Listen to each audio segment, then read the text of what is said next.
తాకట్లో ఉన్న మీ బంగారాన్ని విడిపించి ఆ రోజు ఆన్లైన్ రేటుకి కొంటాం. Sharma gold company. అందరికీ నమస్కారం. నా పేరు మాధురి. మీరు చూస్తున్నది సుమన్ టీవీ నెట్వర్క్. ఈ రోజు మనతో పాటు ఉన్నారు ప్రముఖ జ్యోతిష్య పండితులు బ్రహ్మశ్రీ గుండెపూడి సుధీర్ శర్మ గారు. నమస్కారం గురుగారు. శ్రీమాత్రే నమః. శ్రీ గురుభ్యో నమః. గురుగారు, ఇది చాలా జనరల్ టాపిక్ అండి, కానీ ప్రతి ఒక్కరికి కూడా సందేహాలు ఉన్నాయి.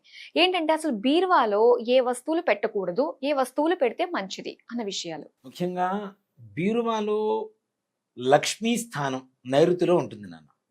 అందుకని మన వాస్తు ప్రకారం కూడా నైరుతిలో చూడండి, ఎక్కడ కూడా విండోస్ ఉండవు, డోర్స్ ఉండవు. నైరుతి డోర్ పెట్టినా విండో పెట్టినా అష్టదరిద్రాలు మొత్తం వాళ్ళ ఇంట్లోనే ఉంటాయి తప్పనిసరిగా. అంటే వచ్చిన లక్ష్మిని కాపాడుకోవడం కోసం, బయటికి పోకుండా ఉండడం కోసం ఆ ఏరియా వరకు క్లోజ్ ఉంటుంది. నైరుతిలో మనకి వాయువ్యం నుంచి గాలి వస్తుంటుంది, ఆగ్నేయం నుంచి అగ్ని వంట చేసుకుంటూ ఉంటాం, ఈశాన్యంలో భగవంతుడి స్వరూపం కదా. ఇక్కడ పంట మాత్రమే పెట్టుకుంటాం, పంటని బయటికి పోనివ్వకుండా లక్ష్మీదేవిని ఇంట్లో ఉంచుకోవడం కోసమే వాస్తు శాస్త్ర ప్రకారం కూడాను నైరుతిలో ఎక్కడ ఏ కిటికీలు కానీ తలుపులు కానీ ఉండవు కాక ఉండవు. పొరపాటున వెస్ట్ సైడు హౌస్ అయినా సరే వాయువ్యంలో ఎంట్రన్స్ పెడతారు కానీ, వాయువ్యంలో ఇవి కిటికీలు పెడతారు కానీ, ఇక్కడ నైరుతిలో మాత్రం పొరపాటున కూడా పెట్టారు. ఒకవేళ నైరుతి బెడ్రూమ్ ఉంటుంది, బెడ్రూమ్లో ఎక్కడెక్కడ కిటికీలు పెడతారు, చాలా వరకు నైరుతిలో వాయువ్యంలో పెడతారు. నైరుతి వాయువ్యంలో కిటికీ ఉంటుంది తప్పనిసరిగా. లేదా ఆగ్నేయంలో పెట్టేవాళ్ళు కొంతమంది ఉంటారు. ఆగ్నేయంలో కూడా అంత మంచిది కాదనే చెప్పాలి. దక్షిణ వైపు నుంచి వచ్చేటువంటి గాలి హెల్త్ ప్రాబ్లమ్స్ వస్తాయి.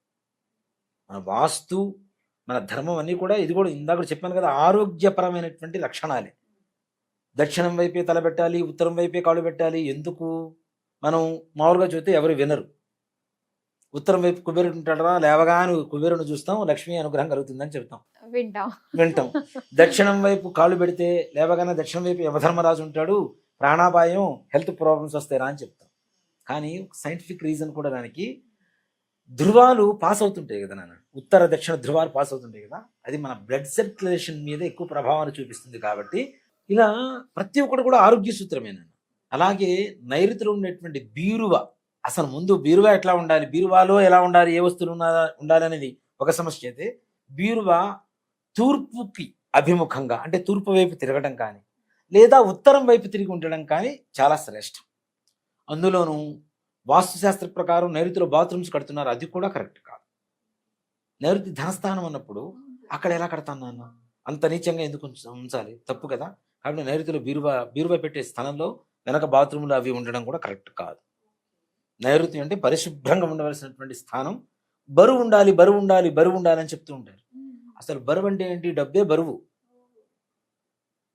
ఇప్పుడంటే జనాలకి వాడుకలో భాషలు మారిపోతున్నాయి, కానీ పూర్వకాలంలో ఇప్పుడు వీడి దగ్గర చాలా బరువు ఉందిరా అని చెప్తుంటారు. బరువు అంటే డబ్బు బాగా ఉంది అని చెప్పడం అన్నమాట. అసలు ఉండాల్సింది బరువు. బరువు అంటే డబ్బు. పూర్వకాలంలో డబ్బు ఏంటి? ధాన్యం ఏదైతే ఉంటుందో అదే వాడి సంపద. పూర్వకాలంలో పశు సంపద, ధాన్య సంపద, ఈ రెండే సంపదలు ఎవరికైనా పూర్వకాలంలో. ఆ తదుపరి మొత్తం మారుతూ వచ్చింది. కాబట్టి ఇప్పుడున్న పరిస్థితుల ప్రకారం కూడా మనం కూడా అప్డేట్ అవ్వాలి తప్పనిసరిగా. అప్డేట్ అవుతున్నా సనాతనంగా వస్తున్నటువంటి కొన్ని విషయాలు మనం పాటించవలసింది. చాలామంది బట్టలు వేసుకుంటారు, బీరువా నుంచి బట్టలు తీసుకుని వేసుకుంటారు. వేసుకున్న తర్వాత ఒక్క గంటగా వేసిందని చెప్పి మళ్ళీ ఫోల్డ్ చేసి మళ్ళీ బీరువాలో పెడుతుంటారు. దానంత దరిద్రం ఇంకోట్లేదు. మనం వేసుకున్న గంటలోనే ఎవరెవరినో ముట్టుకుంటుంటాం, ఎక్కడెక్కడికో వెళ్ళిస్తుంటాం, ఏదో తింటుంటారు, తాగుతుంటారు, అవునా? అలాంటి బట్టలు మళ్ళీ తీసుకెళ్ళి లక్ష్మీదేవి దగ్గర పెడితే లక్ష్మీదేవి ఒప్పుకుంటుందా? ఎక్కడైతే మంగళకరంగా ఉంటుందో అక్కడ అమ్మవారు ఉంటుంది. మంగళ ద్రవ్యాలు, సుగంధ పరిమళాల వాసన రావాలి బీరువాలో కూడా. అందుకని పచ్చకర్పూరం పెడుతూ ఉంటాం. పచ్చకర్పూరం లక్ష్మీ అమ్మవారి నివాస స్థలం. అందుకని వెంకటేశ్వర స్వామి వారి తిరునామం కూడా పచ్చకర్పూరంతోనే పెడతారు, లక్ష్మీదేవి కాబట్టి. అలాంటి సువాసన భరితమైనటువంటి వాసన ఉండాలి. కానీ ఈ విడిచేసిన బట్టలు మళ్ళీ ఫోల్డ్ చేసేసి లోపల పెట్టడాలు, ఇవి పెద్ద దరిద్రం. అలాగే చాలామంది కూడాను నల్లటి వస్తువులు లోపల పెడుతూ ఉంటారు. కొంతమంది బీరువాలు అవేవో వాల్యుబుల్గా అది ఇది అని చెప్పి, అలాంటి నల్లటి వస్త్రాలు కానీ, అంటే నల్లటి వస్తువులు ఏవైతే ఉంటాయో ముఖ్యంగా డబ్బులు పెట్టే చోట ఉండకూడదు. అలాగే బీరువా షెల్ఫ్ ఉంటుంది నాన్న, బీరువాలో పెడతాము. బీరువా పైన మళ్ళీ పైన ఇంకో కబ్బోర్డ్ ఉంటుంది, దాని మీద బరువు ఉంటుంది. మన మీద బరువు ఉంటే మనం ఎంతవరకు ప్రయాణం చేయగలుగుతాం? గట్టిగా వాటర్ బాటిలే మనం 2 గంటలు పట్టుకోవాలంటే అదే చేతితో పట్టుకోవాలంటే పట్టుకొని చేతులు మారుస్తుంటాం, లేదంటే కింద పెట్టేస్తాం, ఎక్కడ పెట్టగలుగుతాం అని చెప్పి స్థలం చూస్తూ ఉంటాం. అలాంటిది మన ఇంటిని పరిపాలించేటువంటి లక్ష్మీదేవి నెత్తిన బరువు పెడితే లక్ష్మీదేవి ఎలా ఉంటుంది? తప్పు కదా. కాబట్టి పైన షెల్ఫుల్లో ఏ రకమైనటువంటి వస్తువులు పెట్టకూడదు. దానివల్ల కూడా అలక్ష్మీ యోగమే ఉంటుంది, లక్ష్మీ యోగం ఉండదు. అలాగే ఈ బీరువాలో పెట్టేటువంటి వస్తువుల్లో ఏవైతే ఈ వాలెట్ అవి పెడుతూ ఉంటారు కదా, వాలెట్ పెట్టుకోవడం కూడా చాలామంది మనం బ్యాక్ పాకెట్లో పెడుతుంటారు నాన్న చాలామంది. అది కూడా మహాలక్ష్మీదేవికి ఆగ్రహాన్ని ఇచ్చేటువంటి పరిస్థితి. అందుకనే హృదయస్థానంలో ఇప్పుడు ఇంటి లక్ష్మిని ఎక్కడ పెట్టుకుంటావు? గృహలక్ష్మిని, భార్యని గుండెలో పెట్టుకుంటాం కదా. అందుకని ఆడవాళ్ళు ఎడం చేతి వైపు ఉండాలి అని చెబుతుంటారు కదా. పాకెట్ ఇక్కడే ఉంటుంది, సేమ్ టైం హార్ట్ కూడా ఇక్కడే ఉంటుంది. కాబట్టి హార్ట్లో ఉండాల్సిన అమ్మాయి కాబట్టి, భార్య కాబట్టి ఎడం చేతి వైపు పెట్టుకుంటాం, అవునా?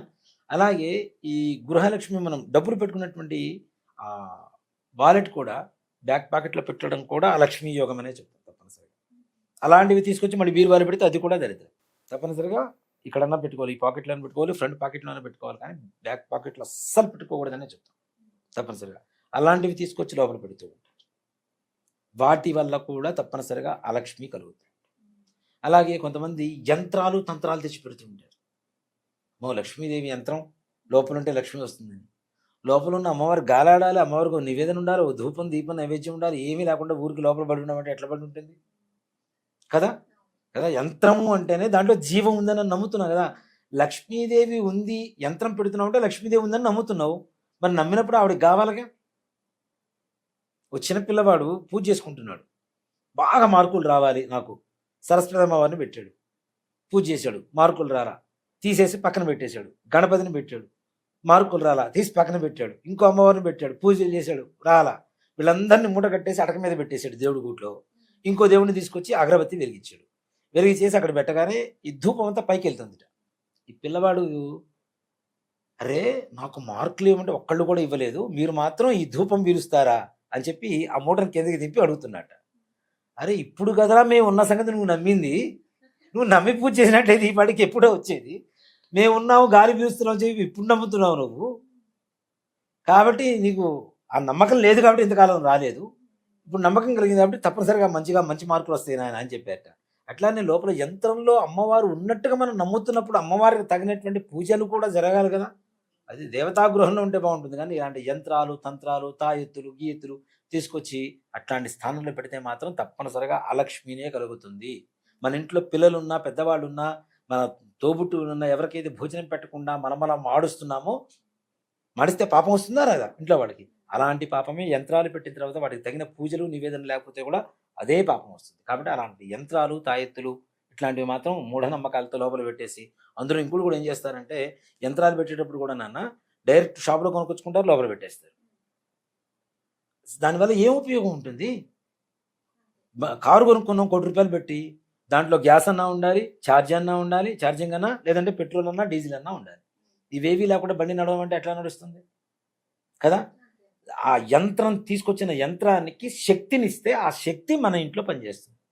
ఆ శక్తిని లోపల పెట్టి బంధించకూడదు కదా, దేవుడి దగ్గర పెట్టి పూజ చేయాలి కదా. కాబట్టి అలాంటి యంత్రాలు తంత్రాలు ఉండడం వల్ల కూడా తప్పనిసరిగా అలక్ష్మీ యోగమే కలుగుతుంది. అలాగే లోపల మనం ఏదన్నా బయట పనులకు వెళ్ళొచ్చినప్పుడు బంగారం ఇవి ఉంటాయి కదా, అవి కూడా తీసుకొచ్చి లోపల పడేస్తాం చాలా వరకు. అక్కడికి వెళ్ళిన తర్వాత ఎలాంటి కార్యాల దగ్గరికి వెళ్ళామో మనకు తెలియదు, ఎలాంటి జనాలు ఉన్నారో తెలియదు. పూర్వకాలంలో ఆడవాళ్ళకు ఉండేటువంటి ఇబ్బందులు ఉంటే కొన్ని చోట్లకు రాకుండా వాళ్ళు ఒక నియంత్రణగా ఉండేవాళ్ళు చక్కగా పద్ధతిగా. ఇప్పుడు అలా లేదు కదా. ఆఫీస్కి వెళ్తున్నాం, బస్సులు ఎక్కుతున్నాం, ట్రైన్లు ఎక్కుతున్నాం, ఎట్లా పట్టాలో అలా వెళ్తున్నాం, ఎవరిని పెడితే వాళ్ళని స్పృశిస్తున్నాం. వాటి ద్వారా వచ్చేటువంటి నెగిటివ్ ఏదైతే ఉంటుందో బంగారానికి అతి ఎక్కువ ఆకర్షణ శక్తి ఉంటుంది. అందుకనే దేవాలయాలకు వెళ్ళేటప్పుడు కూడా దేవాలయంలో ఉండేటువంటి పాజిటివ్ ఎనర్జీ ఉంటుంది కదా నాన్న, దేవాలయం గర్భాలయం నుంచి పాజిటివ్ ఎనర్జీ ఒకటి బయటకు వస్తూ ఉంటుంది. అది ధ్వజస్తంభం తీసుకొని మొత్తం ఊరు మొత్తానికి పంచుతూ ఉంటుంది, ఒక యాంటీనా లాగా. ఎంత కావాలో అంత పంచుతూ ఉంటుంది. ఆ పాజిటివ్ ఎనర్జీ వచ్చేటప్పుడు, అందుకని తమిళ్ కేరళ దేవాలయాల్లో చూడండి, షర్టు వేసుకోకుండా లోపలికి రానిస్తారు, షర్టు వేసుకుంటే లోపలికి రానివ్వరు మగవాళ్ళని. ఆడవాళ్ళు కూడా చక్కగా చున్నీ కానీ ఏదైనా చీర కానీ కట్టుకున్న వాళ్ళని మాత్రమే లోపలికి రానిస్తారు. విచిత్రమైన వేషధారణలో వెళ్తే లోపలికి రానివ్వరు. అందుకనే అక్కడ ఇంకోటి ఏంటి, మగవాళ్ళు షర్టు తీస్తున్నారు కాబట్టి డైరెక్ట్ బాడీలోకి ఆ పాజిటివ్ ఎనర్జీ వెళ్ళిపోతుంది. మరి ఆడవాళ్ళకి ఎలా వెళ్తుంది? ఆడవాళ్ళకి కనీసం మంగళసూత్రాలైన బంగారం ఉండాలని ఎందుకు చెప్తారు అంటే, ఆ దేవాలయాల్లో ఉండేటువంటి పాజిటివ్ ఎనర్జీని ఆకర్షించేటువంటి శక్తి బంగారానికి ఉంటుంది. తద్వారా వాళ్ళ శరీరంలోకి వస్తుంది, వాళ్ళ మనసులోకి వస్తుంది అనేటువంటి ఒక శాస్త్రం ఉంది కాబట్టి ఓకే. పాజిటివ్ ఆర్ నెగిటివ్ రెండు రిసీవ్ చేసుకుంటుంది బంగారం కదా. కాబట్టి ఇంట్లో తీసుకొచ్చి బంగారాన్ని ఊరికి అట్లా పడేయటం కాదు. అవకాశం ఉంటే శుభ్రంగా పాలతో కానీ నీళ్లతో కానీ కడిగి శుభ్రంగా తుడిచి లోపల పెట్టుకుంటే అప్పుడు ఆ లక్ష్మీదేవి చక్కగా ఇంట్లో ఉంటుంది. బంగారమే కదా, అది ఎంతైనా పవిత్రమే కదా అని చెప్పి మరి చేతుకున్న ఉంగరం తీసేసి దేవుడి మీద నెత్తిన పెట్టేస్తామా? దాన్ని కడిగిన తర్వాతనే అభిషేకం చేస్తాం కదా. బంగారానికి అంటూ ఉండదు కానీ ఆకర్షణ. అందుకని తినేటువంటి ప్లేట్లో కూడా వెండి కంచం పెట్టుకుంటే దాంట్లో చిన్న బంగారు పువ్వు ఉంటుంది, అవునా? ఆ బంగారు పువ్వు ఉన్న చోట అన్నం వడ్డించినప్పుడు అన్నం వేడికి కొద్ది కొద్దిగా కరుగుతూ ఉంటుంది రోజు. అది ఎవరం గమనించం మనం. చివరికి అరిగిపోతూ ఉంటుంది పువ్వు అంతా కూడా. ఆ బంగారం అన్నంలో కలిసినప్పుడు లోపల తిన్నప్పుడు మన శరీర ఛాయ మారిపోతుంది, దృఢత్వం పెరుగుతుంది, సంతాన యోగం కలుగుతుంది. బంగారానికి ఉండే లక్షణం అంతుంది. అంటే ఇదంతా కూడాను అష్టలక్ష్ములు అంటాం కదా నాన్న. అష్టలక్ష్ములు అంటే ఏంటి? ఆరోగ్యం లక్ష్మి, ఆయుష్, ధనం, ధాన్యం, ఇంట్లో సిరి సంపదలు, ప్రశాంతత. నిజంగా దాసీ జనం, మనకు పనిచేసేటువంటి పని వాళ్ళు ఉంటారు చూడండి, వాళ్ళు మంచివాడు దొరకడం కూడా అష్టలక్ష్ముల్లో ఒక లక్ష్మి. దాసీ జనం కూడా ఒక లక్ష్మీదేవి అనుకురామే. ఇవన్నీ లక్ష్మీదే కదా. మరి అలాంటప్పుడు బంగారాన్ని మనం అంత అపవిత్రంగా ఎక్కడెక్కడో తిరిగి వచ్చి అట్లా లోపల పెట్టడం కూడా కరెక్ట్ కాదు. వాటిని కూడా శుభ్రంగా కడిగేసి లోపల పెట్టడం. అలాగే లోపల పసుపు, కుంకుమ, గంధం, పచ్చకర్పూరం, యాలకులు, జాజికాయ, జాపత్రి, ఇలాచి, అలాగే మన గోమతి చక్రాలు, లక్ష్మీ గవ్వలు ఇట్లాంటివి లోపల పెట్టుకుంటే లోపల లక్ష్మీదేవి ఇంకా ఆనందంగా ఉంటుంది, సంతృప్తికరంగా ఉంటుంది. ఇంకాస్త తోడు తెచ్చుకొని బంగారాన్ని లోపల దాచుకునేటువంటి యోగం మనకు కలుగుతుంది. చాలా సంతోషం గురుగారు. ఏం ఉండొచ్చు, ఏం ఉండకూడదు బీరువాలు అన్న విషయాలు మాకు తెలియజేసినందుకు ధన్యవాదాలు. శ్రీమాత్రే నమః. శ్రీ గురుభ్యో నమః.